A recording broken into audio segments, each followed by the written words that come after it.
Mais, vous voyez ça un peu? Excusez-moi, juste pour revenir sur ce que vous dites sur la critique anti-impérialiste, néocolonialiste, postcolonialiste, est-ce que vous avez, vous, dans le cas de la RDC et du Gabon, vous avez constaté que la critique émane de la rue aussi? Parce que là, vous en parlez comme en tant que représentant, mais est-ce que c'est des formes de critique qu'on voit émerger, notamment au Gabon? Ouais.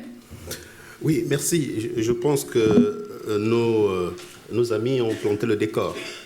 Je dirais d'abord que l'Afrique centrale est victime de sa richesse. Tous les pays d'Afrique centrale ont la particularité d'être extrêmement riches en ressources naturelles, c'est-à-dire le pétrole, le manganèse, l'uranium, ces ressources qui intéressent énormément, non seulement les Occidentaux, mais certains pays émergents.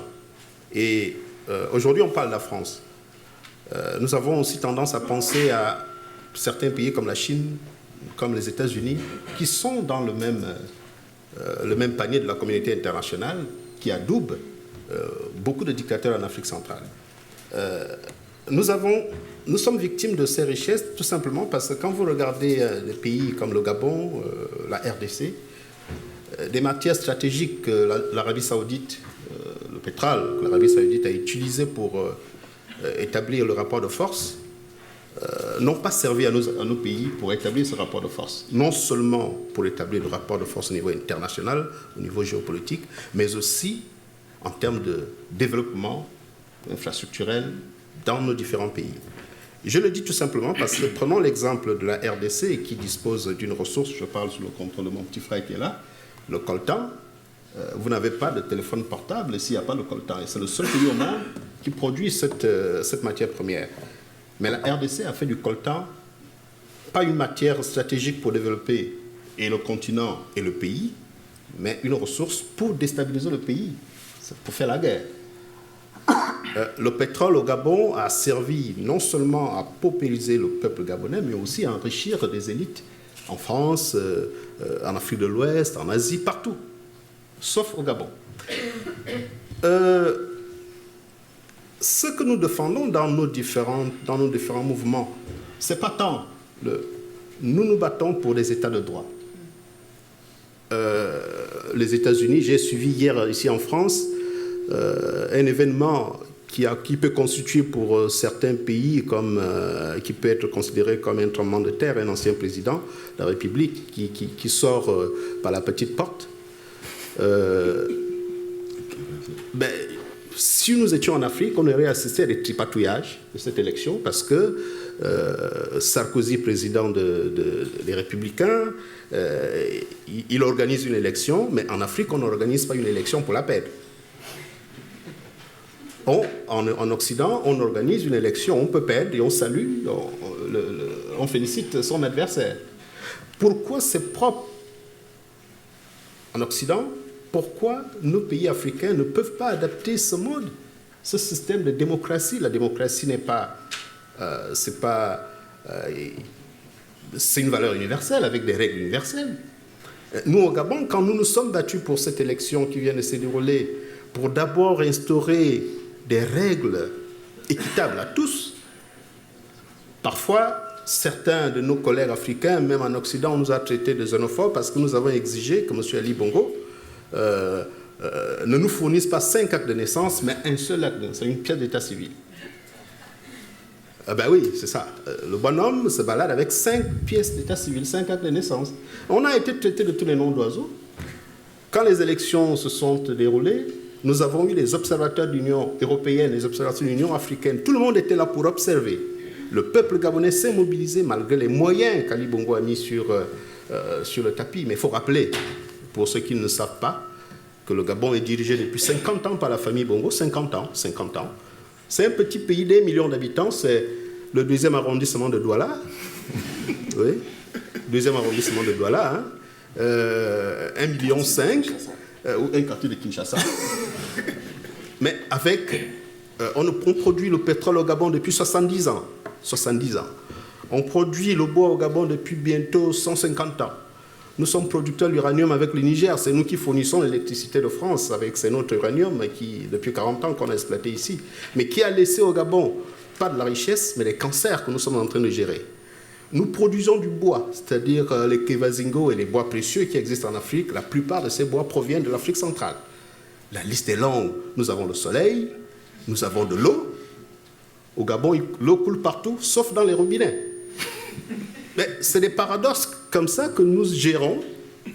Mais quand nous disons « ça suffit comme ça », voilà, c'est pour cette raison que nous avons créé le mouvement « ça suffit comme ça ». On ne peut pas être géré pendant 50 ans par une famille. Et non seulement cette famille gère, mais paupérise, tue les intellectuels.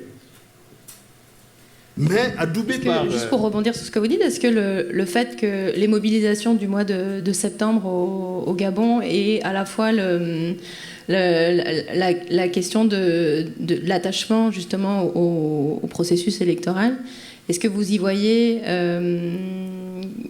quelque chose de positif en fait par rapport à l'appropriation des règles du jeu? Mais bien sûr, bien sûr. Mais est-ce que vous trouvez que... Les populations se sont mobilisées. Oui.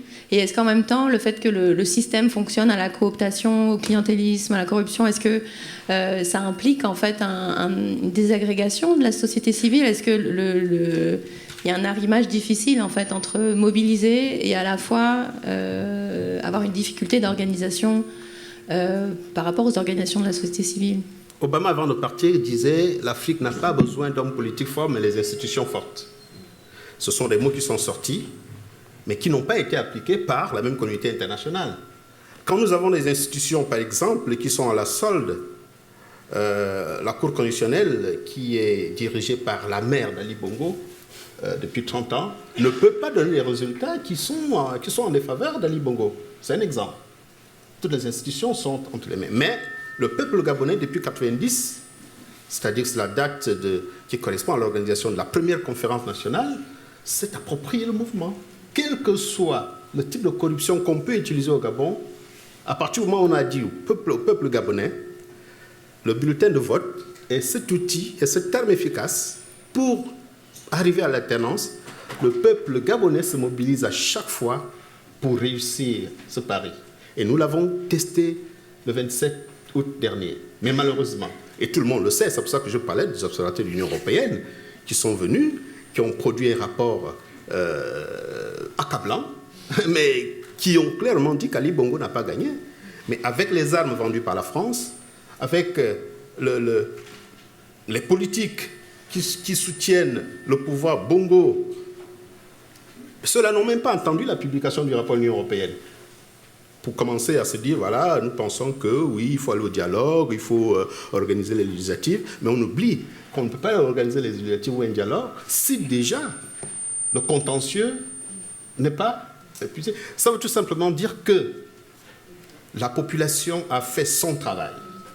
Il appartient à la communauté internationale aussi d'être, je dirais, en conformité avec ce qu'elle dit.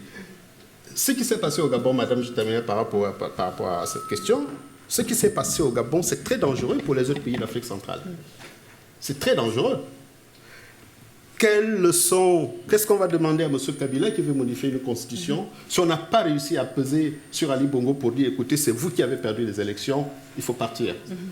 On est en train de le caresser dans le sang du poil, mais on est en train de demander à Kabila de respecter la constitution. Oui, nous voulons aussi qu'on dise à Ali Bongo de respecter le verdict des urnes. C'est ça le paradoxe. Qu'est-ce qu'on ira dire le petit frère qui parlait de début tout à l'heure, on lutte contre le terrorisme.